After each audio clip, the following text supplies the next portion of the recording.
Grief, letting go without losing yourself. Welcome back to Rooted Within. If you're here today, there's probably something in you that's grieving, something that once mattered, something that changed, something you had to let go of before you were ready. Today's episode is tender, because grief lives in all of us. It's not just about death, it's about loss of all kinds. The ending of a relationship, a season of life that's past, a version of yourself that no longer exists, the dream that didn't happen, the future you thought you'd have. Grief doesn't always show up with tears. Sometimes it comes as silence, numbness, irritability, disconnection, exhaustion. But at its core, grief is love with nowhere to land. Let's talk about it. What grief really is. Grief is the process of making space for absence. It's your heart trying to adjust to a world that feels unfamiliar now. It doesn't follow a straight line. It doesn't follow rules. You might feel okay one moment and lost the next. You might feel angry, then guilty, then relieved, then devastated, all in a day. Grief is not a problem to solve, it's a language to listen to. And it changes you, not because something is wrong with you, but because something mattered deeply. Common myths about grief. Let's pause to name a few things grief is not. Grief is not linear. There is no timeline. You're not behind.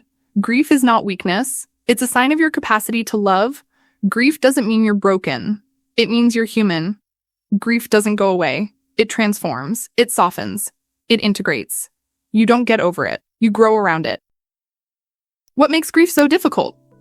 Grief is hard not just because of what we lost, but because we often feel pressure to be okay, to move on, to stay positive, to keep showing up like nothing changed. But healing doesn't happen in denial. Healing happens when we give ourselves permission to feel, even when those feelings are inconvenient, messy, or misunderstood by others. The hardest part isn't always the pain, it's feeling alone in it. That's why we speak it out loud. That's why we sit together in it.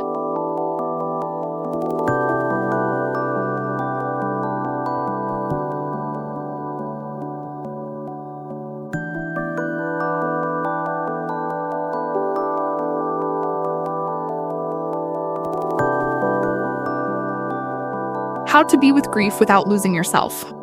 There's no shortcut through grief, but there are ways to stay anchored while it moves through you. 1. Make space for it. Create intentional moments to check in with your grief. Light a candle. Write in a journal. Go for a walk and talk to it. 2. Let go of the timeline. Stop measuring your healing. There's no right pace. Let yourself have good days and hard days without judgment. 3. Honor the loss. Grief needs ritual. Speak their name. Celebrate the season. Acknowledge what was. Let it be sacred. 4. Stay connected to the living. Grief can make you withdraw, but connection heals. Even small moments of tenderness with others remind you that you're still here, still loved. 5. Tend to your body. Grief lives in the body. Breathe, stretch, cry, rest, nourish yourself gently. 6. Find meaning gently.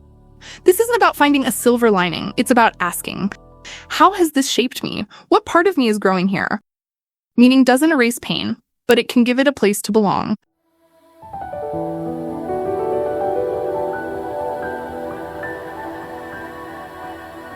A moment of grief together. Let's pause. Close your eyes if it feels okay. Place your hand over your heart. Take a deep breath. Ask yourself, what have I lost that still lives in me? What do I want to say to that loss? Let whatever arises be enough. Tears, stillness, words, nothing at all. You are not meant to grieve alone.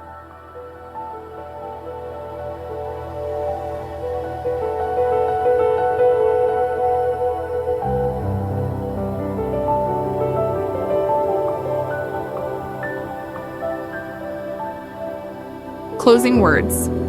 Grief is not the end of your story. It's a chapter, tender, raw, honest, but not the whole. You are still becoming, still alive, still worthy of joy. In our next episode, we'll talk about forgiveness and what it really means to let go. But for now, carry this with you. You don't have to be over it to be okay. You don't have to be strong to be healing. Grief is not a detour from life. It's part of it. So, take gentle care. And remember to like and subscribe.